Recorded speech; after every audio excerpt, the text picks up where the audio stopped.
Soyez les bienvenus à l'église évangélique des Adés du Bénin, Temple La Foi, Finagnon. Suivez nos moments forts dans la louange.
Suivez à présent la prestation de la chorale fond.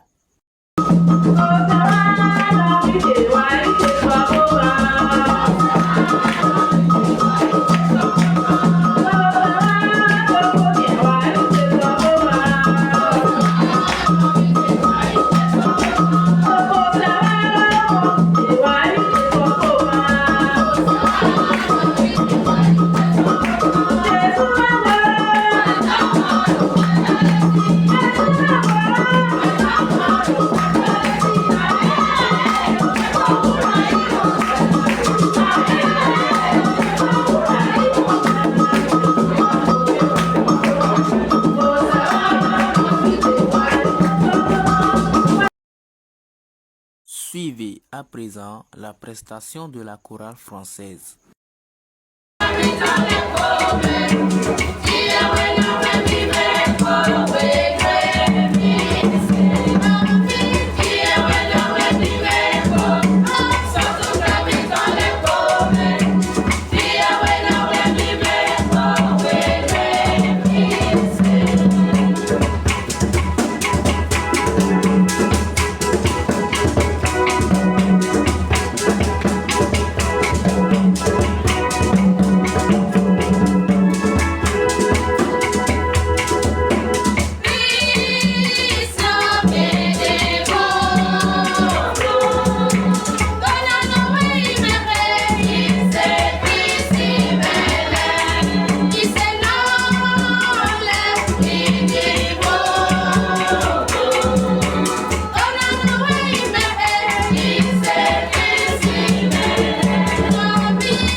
Moment de prédication.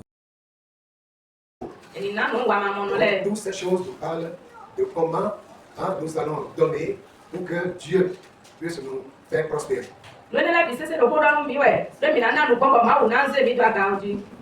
Donc ce matin, nous allons voir dans le domaine du pauvre. Et ça coïncide également avec notre prélèvement des dons de kits scolaires pour nos enfants. Donc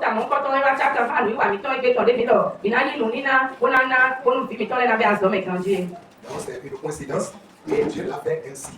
Et je peux croire que c'est sa volonté. Donc sur ce, nous allons lire Seigneur pour l'Église.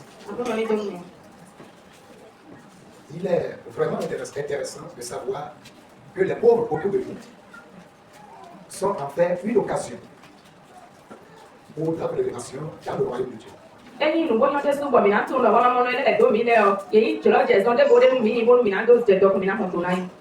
Et il a quelque chose que je voudrais vous dire.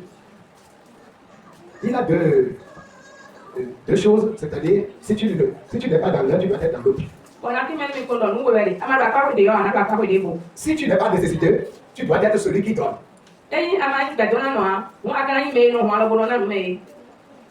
Donc il faut qu'il y ait les nécessités qui tendent la main pour recevoir et qu'il y ait également les donneurs qui tendent la main pour déposer dans la main les nécessités.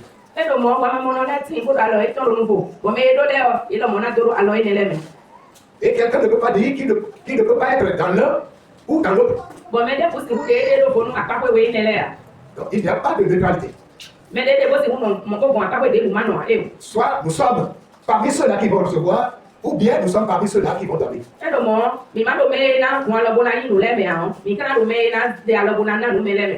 Et ceux qui donnent là doivent savoir que c'est une opportunité pour eux de voir des pauvres à leur côté afin d'accomplir ce devoir que Dieu leur a confié.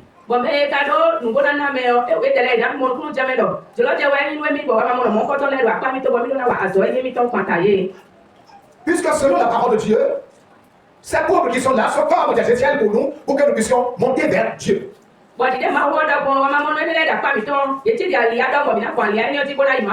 Ce sont les échelles que Dieu a préparées pour que vous puissiez être élevés à un niveau donné dans la prospérité.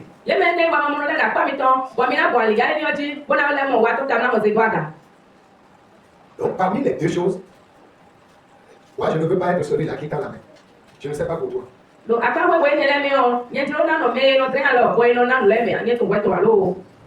Mais je veux être parmi ceux-là qui donnent pour que Dieu puisse m'élever.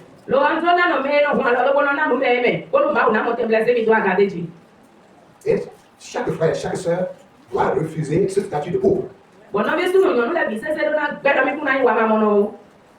C'est quand cela va venir de notre propre, de notre intérieur, que Dieu va veiller à l'accomplissement et tu ne seras pas dans ce statut de pauvre. Amen.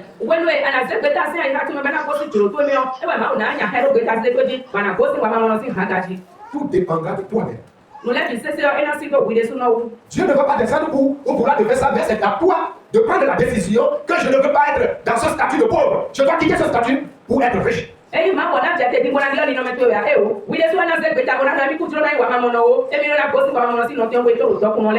Et si tu ne le dis pas, tu vas demeurer comme tu es. Ceux qui ont vu leur vie changer, leur vie transformée, c'est des gens qui prennent des décisions par la foi. Et Dieu l'a compris.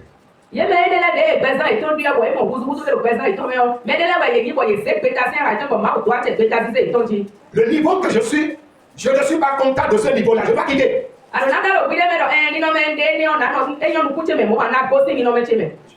Je veux que Dieu m'élève. Si je suis à la 5e marche, il faut que je cherche à aller à la tête de la marche. C'est-à-dire, si c'est 20 marches, si c'est 10, si c'est 15, je dois aller à la tête.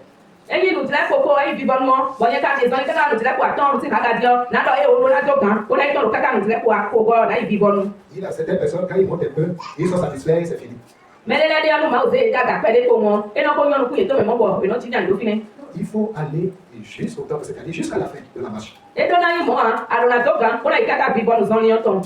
Ce n'est pas quand j'ai telle chose, ça me suffit. Non. Mais il faut chercher à aller toujours de l'avant. Jésus même connaissait ces choses. Jésus de sous tout le. Il a dit à cette femme-là que vous avez toujours les pauvres avec vous. Et Je ne veux pas parler de son côté. dans nous yon nous yon bido wa mamono le ba fami to wele bi sese nu ntona do ko ya pa we ne. Mais chacun de nous doit savoir, il n'y a pas un quartier de ville, il n'y a pas un rameau où on en manquera de pauvres. Lo adu ko ko mi ton la do na ku do me dile ka de bu me de o ko de bu me de greta de bu de abi to ko de bu me tin we na ba wa mamono ko de me an. On doit toujours trouver. Et na mo wa mamono te do me te tin. Donc ça veut dire ceux-là sont autour de nous. Do la wa mamono ne la yero ko ha mi. Dieu les a placés autour de nous pour notre élévation. Lorsque tu donnes quelque chose pour réjouir le cœur, Dieu également se réjouit dans les cieux. Amen.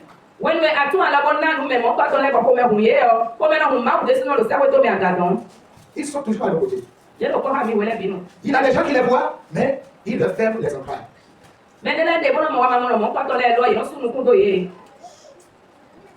Dieu nous demande de voler à leur secours. C'est pourquoi Jésus nous a donné la parabole du Samaritain. Il a secouru celui-là qui était par terre. Notre rôle, c'est de secourir ceux-là qui sont autour de nous. On doit les secourir. Pas si je veux ou non. Mais si tu dis, tu ne veux pas le faire, sache que tu veux rester dans leur camp. Tu veux être comme eux et les gens vont te donner.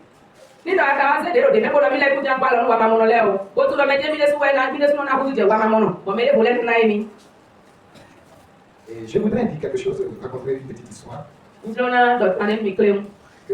j'ai vécue. Dans l'église AD, c'est organisé de telle manière que si vous êtes dans de petites églises là, des fois vous envoyez des subventions, des biens de subvention. Donc, à combien de temps à des mains, nous, nous allons faire des tirs, il a assez, alors on va faire des salles, mais on a mis ça. Au moment où je parlais, on me donnait comme subvention 3 000. Oui, nous, nous, alors on est aussi dans les coins, nous, on est les 3 000 là, d'abord c'était 2 000. Et les 2 000 fois dans 3 mois pour les prendre, ça fait 6 000. Bon, tout le monde, tu as dit, tu as dit, tu as dit, tu as dit, c'est pas trimestre. Pour que tu prennes ça, il faut signer. C'est une humiliation. Quand vous venez à la réunion, vous qui êtes subventionnaire, vous allez attendre. Tous les autres vont rentrer et vous allez rester à cause de cette 2 000 francs par mois. Donc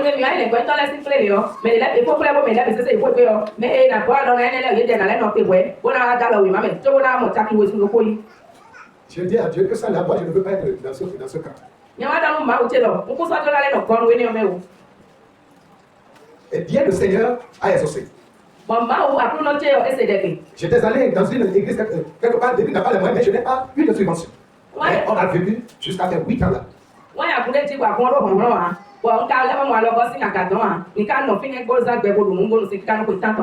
Et c'était nous-mêmes qui payons notre loyer. Quand nous disons non à quelque chose que nous ne voulons pas, le Seigneur exauce. Amen. Et c'est pourquoi moi je n'aime pas. Chaque fois il faut tendre la main aux gens, je ne demande pas.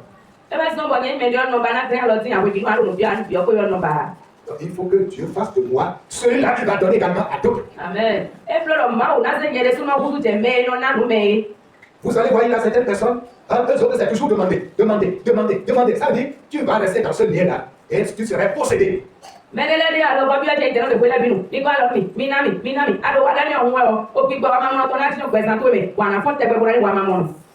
Faut pas présenter pour dire, j'ai besoin de ça, donne-moi. Non.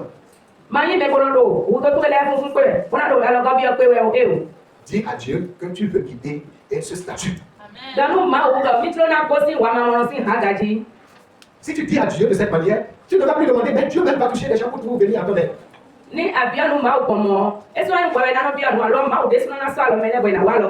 Et Dieu même bénira tes activités, lui-même prendra soin de toi. Demander, c'est s'humilier soi-même et humilier également Dieu.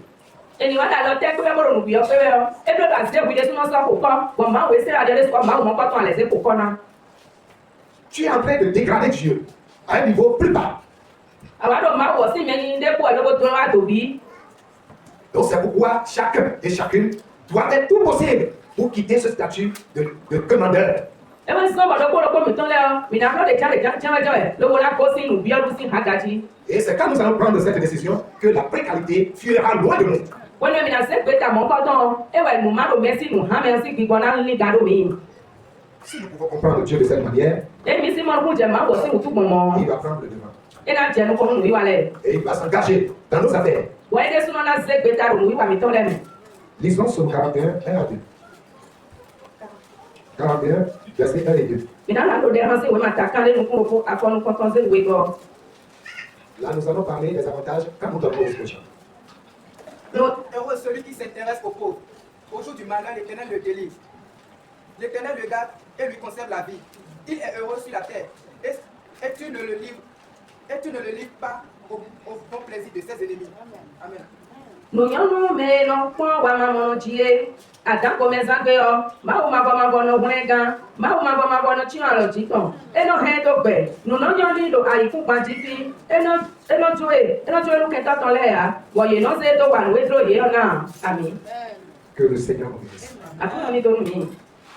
Ici, il est question de la délivrance que Dieu accorde si nous serrons la main aux pauvres. Fiti en do bonu mi do. Ka tu nu mesi azo ma wo no wa lo pesa mi ton e. Wo le mi tren alo se do wa mamono le. Quand vous serrez la main aux pauvres, Dieu vous délivre. Eyi mi wa tren alo mi ton se do wa mamono le o. Ma wo no tun kan mi. Et nous avons lu tout à l'heure, l'argent ne peut pas payer cette délivrance. Bon, mi hazan de tin. Après si vous quand tu nu mesi azo le ma wo no wa mi ya. Tu peux avoir l'argent dans n'importe comment, mais lorsque tu ouvres la main à un pauvre, la délivrance que Dieu t'accorde, ton argent là ne pourra jamais payer cette délivrance. Asi do akwa kon debu. O kan tu nu mesi azo ma wo no wa lo mi wo we mi tren alo se do wa mamono le o. Akwa debu si wo kan tu ne wa. Même si l'ennemi a quelque chose contre toi et tu as fait cela, la délivrance que Dieu va t'accorder par rapport à ça, là, ton argent ne pourra même pas payer. When we keto ta wa chi tero ti to yo. De ma na we si keto to le si alo me bon. Akwa si wo we ga ino no ya. Et la jouissance également que Dieu va t'accorder, et l'argent ne pourra même pas payer cela. C'est pourquoi faisons tout pour être au service des pauvres. Quelle que soit la détermination de l'ennemi, des méchants à votre endroit, lorsque vous serez en train de servir les pauvres, Dieu va vous délivrer de tout cela. Amen.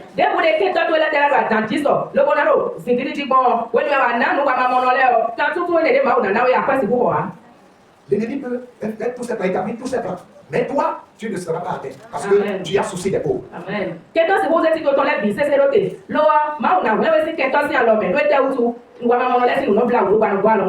Lorsque tu assistes les pauvres, Dieu passe par là également pour détruire des maladies en toi. Amen. Comment tu serais en train de servir les pauvres en leur donnant? Et Dieu va permettre que toi tu tombes malade. Si tu tombes malade, tu utilises ton argent là-bas. Est-ce que tu pourras se rappeler des pauvres? Les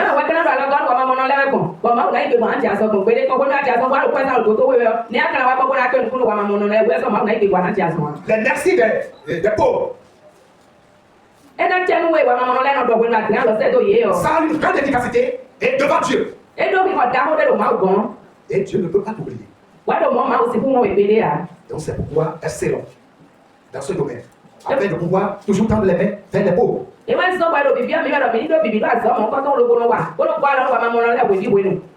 Vous mangez vos boissons que vous avez l'habitude de boire là.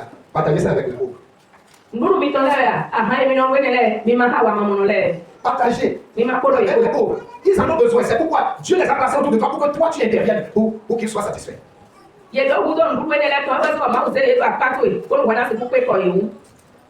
Donc quand tu aides les pauvres, cela va te conduire dans la recherche de Dieu. Donc à partir d'aujourd'hui, si nous voyons les pauvres à nos côtés, sachons que c'est une opportunité que Dieu nous accorde. Et on doit intervenir.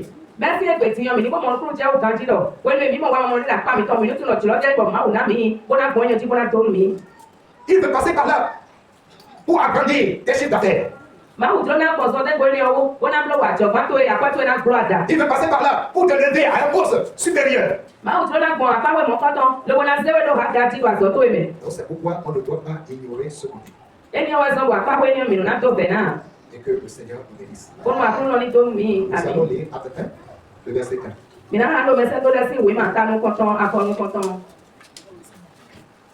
Théophile, j'ai parlé dans mon premier livre de tout ce que Jésus a commencé de faire et d'enseigner dès le commencement, jusqu'au jour où il fut enlevé au ciel, après avoir donné ses ordres par le Saint-Esprit aux apôtres qu'il avait choisis.